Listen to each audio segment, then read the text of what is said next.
अस्सलाम वालेकुम नाजरीन, ग्लोबल खबरनामे में आपका खैर मक़दम है। सबसे पहले नजर डालते हैं आज की हेडलाइंस। भैंसा बल्दिया काप्शन मेंबर वोटिंग को लेकर दोबारा कशीदगी, चेयरमैन और वाइस चेयरमैन के अलावा बीजेपी का रात देर गए एहतजाज। इस एहतजाज में वो भी था शामिल जिसने पिछले वोटिंग में दिया था मजलिस का साथ। कहना मुश्किल है कि इधर का है कि उधर का।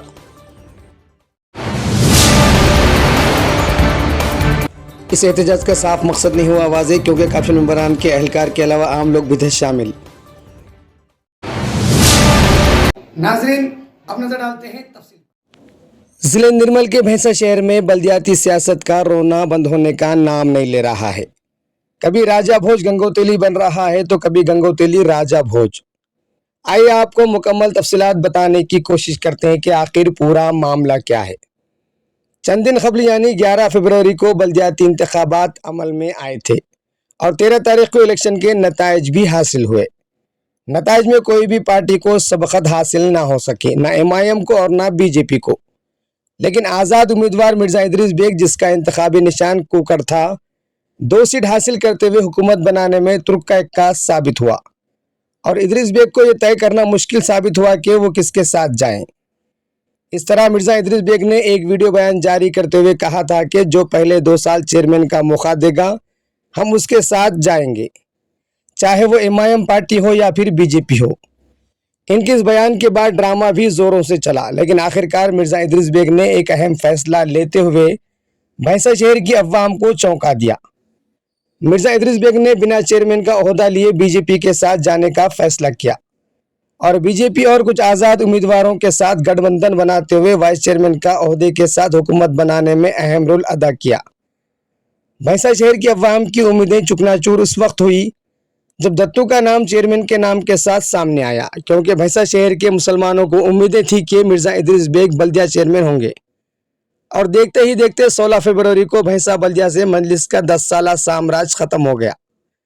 नई हुकूमत के साथ अवाम ने भैंसा शहर की तरक्की के नए सपने सोचने लगे, लेकिन इनके ये सपने मुकम्मल अधूरे हो गए और इक़्तिदार हासिल करने वाले कायदीन अवाम के मसाइल हल करने के बजाय मुख्तलिफ मुक़दमात में फंसकर अवाम के दरमियान से लापता हो गए। यूं तू करके एक कौंसिल चली ही नहीं थी कि बल्दिया की सियासत में एक नया मोड़ आया। अब बारी थी काप्शन मेंबर के इंतखाबात की। काप्शन मेंबर के लिए 4 उम्मीदवारों को मुतय्यन थे। इस काप्शन मेंबर के लिए जुमला 26 दरख्वास्तें मौसूल हुई। अब इन दरख्वास्तों में ऐसे लोग भी शामिल थे जिनको सियासत का अली बेबी नहीं पता। ये कौन लोग हैं, कहाँ से चले आते हैं वाली बात हो गई। खैर आखिरकार 30 अप्रैल को काप्शन मेंबर के इंतखाबात शुरू हुए। मेजोरिटी के हिसाब से इक़्तिदार पर मौजूद लोगों के उम्मीदवारों की जीत को लेकर काफ़ी पुरजोश थे।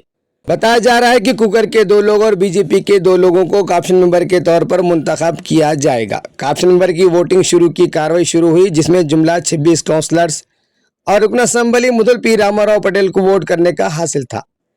इस तरह जुमला 27 वोट थे और 14 वोट हासिल करने वाले को जीत हासिल होगी।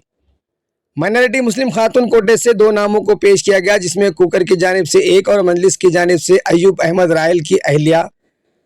अयूब अहमद रायल की अहलिया को मजलिस के 12 वोट के अलावा एक कांग्रेस का वोट हासिल हुआ, लेकिन जीत के लिए 14 वोट की ज़रूरत थी। ऐसे में जादुई चमत्कार तब हुआ जब वार्ड नंबर 22 के बीजेपी उम्मीदवार ने अपना वोट मजलिस के हक में पेश किया। ये फैसला हिंदू मुस्लिम भाई भाई के नारे से कम नहीं था। जैसे ही बीजेपी उम्मीदवार मजलिस के हक में वोट दिए, इक़्तिदार पर मौजूद जमात ने अपने पावर की बुनियाद पर जो इनको हासिल है वोटिंग की कार्रवाई को पोस्टपोन करके बाहर निकल गए और मजलिस को हासिल होने वाले काप्शन मेंबर की जीत को मानने से इनकार कर दिया। जिसके बाद मजलिस ने पूरा एक दिन और एक रात बल्दिया गुजारते हुए एहतजाज करते हुए काप्शन मेंबर की जीत को वैलिड होने का दावा पेश किया।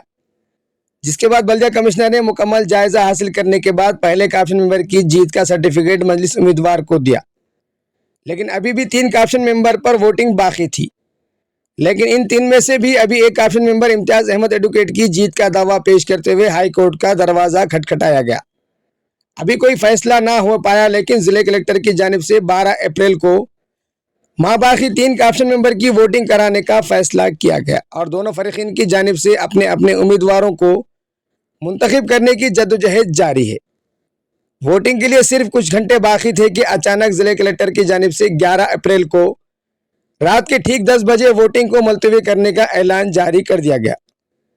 इस तरह वोटिंग मुलतवी होने के खिलाफ बीजेपी और आज़ाद उम्मीदवार जिनमें चेयरमैन दत्तू और वाइस चेयरमैन बीबी खतीजा के अलावा दीगर अफराद ने रात देर के करीब 1 बजे बल्दिया के रूबरू एहतजाज करते हुए जिले कलेक्टर की जानिब से मुलतवी किए जाने वाले फैसले को नाकाबिल कबूल करार दिया और ये इल्ज़ाम आयद किया कि मजलिस के हुक्म पर ही ये तमाम फैसले किए जा रहे हैं। इस दौरान वाइस चेयरमैन बीबी खतीजा ने कहा कि ये IPL मैच से भी बड़ा मैच फिक्सिंग हो रहा है। इस एहतजाज में वो उम्मीदवार भी नजर आए जिसने मजलिस के काबिनेट मेंबर की जीत के लिए वोट किया था। अब इन पर खादर खान का वो डायलॉग याद आ रहा है, अबे तू किसकी तरफ है, मेरी तरफ की उसकी तरफ।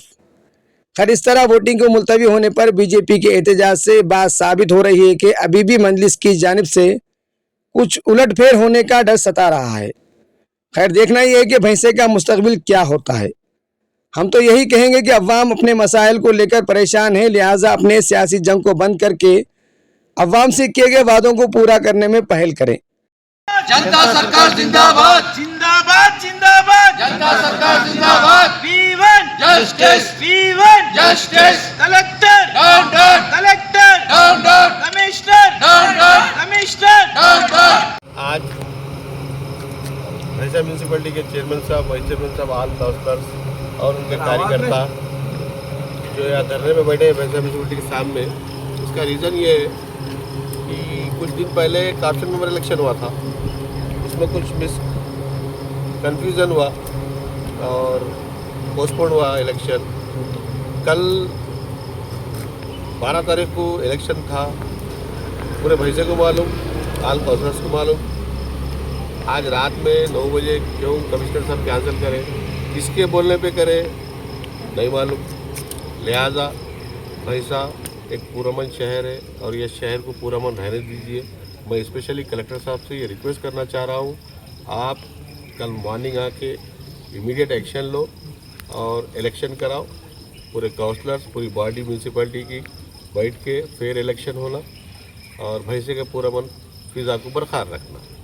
इतना कहते हुए मैं अपनी जगह लेता हूँ। Commissioner commissioner collector collector commissioner రాత్రికి రాత్రి ఈరోజు 10:30 గంటలకు ఈ ఎలక్షన్స్ రద్దు అని కమిషనర్ గారు, చైర్మన్ గారు పంపడం ఎంతవరకు కరెక్ట్?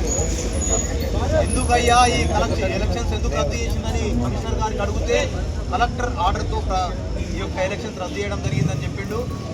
అయ్యా కలెక్టర్ గారు, మీరు బైన్సా అభివృద్ధి మీద దృష్టి పెట్టండి. బైన్సా అభివృద్ధి మీద ఏదంటే ఇప్పటి వరకు ఏదైనా స్పాట్ డిసిజన్ మీరు తీసుకున్నారా అని మేము అడుగుతున్నాం. ఏదైతే ఈ కోఆప్షన్ ఎలక్షన్స్ రేపు 11 గంటలకు జరగలేదో బైన్సా పూర్తిగా శాంతియుత బంధుకు మేము పిలుపునిస్తున్నాం. ఎందుకనంటే అయ్యా జాబీర్ అహ్మద్ గారు, మీకు మేము సూటిగా అడుగుతున్నాం, మీ దగ్గర 14 మంది ఉన్నారన్నారు కదా, మరి ఎందుకు భయపడుతున్నారు? ఇంతియాజ్ గారు, మీ రీజియన్లో మార్నింగ్ పోయి కలెక్టర్ గారికి రిప్రజెంటేషన్ ఇచ్చారు, దాన్నే కాపీ పేస్ట్ చేసి కలెక్టర్ గారు ఈరోజు కమిషనర్ గారికి పంపడం జరిగింది. కమిషనర్ గారు అదే ఆర్డర్ను ఫాలో అయ్యి, అంటే రాష్ట్రంలో ఉన్న కాంగ్రెస్ ప్రభుత్వం ఈరోజు ఎంఐఎం ప్రభుత్వం ఏదైతే ఉన్నదో, ఇక్కడ ఉన్న మున్సిపాలిటీలో ఉన్న ఏదైతే జనతా సర్కార్ ఏదైతే ఉన్నదో, ఇక్కడ ఉన్న బీజేపీ మరియు ఇండిపెండెంట్ తోని తయారైన ఏదైతే సర్కార్ ఉన్నదో దీనంతన్ని పక్కన పెట్టడానికి మీరు ప్రయత్నం చేస్తున్నారు. కాబట్టి ఖబర్దార్, మీ దగ్గర దమ్ముంటే, మీ దగ్గర 14 మంది ఉంటే ఎప్పుడు ఎలక్షన్ పెడితే ఏమున్నది, అర్ధరాత్రికి పెట్టినా మీకు మీ మనిషి అవుతారు కదా, మరి ఎందుకు భయపడుతున్నారు? ఎందుకు రిప్రజెంటేషన్ ఇచ్చారు?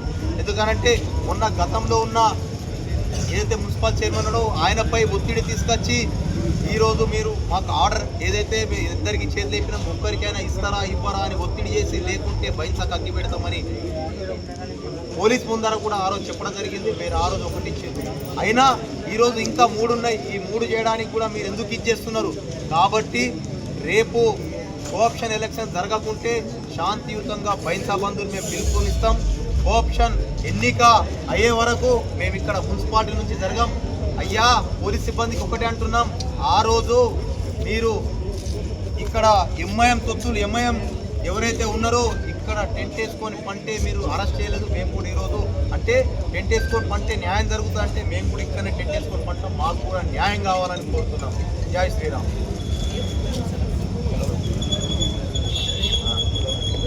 ఇలాంటి అధికారులకు భయపడి ఇటువంటి ఎంఐఎం గుండాలకు భయపడి అధికారులు ఎన్ని రోజులు పనిచేస్తారు? దేశం కోసం పనిచేయడయ్యా మీరు ఆఫీసర్లు. సిగ్గు లేకుండా ఎంఐఎం ఆర్డర్ పాస్ చేస్తారా మీరు? ఎంఐఎంలో కొద్దిలో ఉన్నాయి కలెక్టర్ సాయంత్రం 6 గంటలకు వెళ్తే మీరు ఎలక్షన్ అధికారులను నిర్వహిస్తున్నాము, ఏసీఎల్బీ అడిషనల్ కలెక్టర్ అపాయింట్ చేస్తున్నాము, మీరు నిర్వహించుకోండి, మీకెవరు మీ పవర్స్ మీకున్నా మీకు తెలియదు అని దొంగ నాటకాలు ఆడి ఇప్పుడు కమిషనర్తో ఆర్డర్ పాస్ చేయించాడు. మీ దగ్గర 10:30కి వాట్సాప్ చేయడం, కమిషనర్ ఇప్పుడు ఫోన్ లేపుతలేడు, ఏం సిగ్గు లేకుండా స్విచ్ ఆఫ్ పెట్టేసి వెళ్ళిపోయాడు. ఇది ఎక్కడ న్యాయం? పైసలు ప్రజలకు న్యాయం చేయాలని, ప్రజలకు అభివృద్ధి జరపాలని ఇక్కడ కౌన్సిలర్ అందరూ చైర్మన్ అందరూ కూర్చుండి చేస్తే ఇటువంటి రాజకీయాలు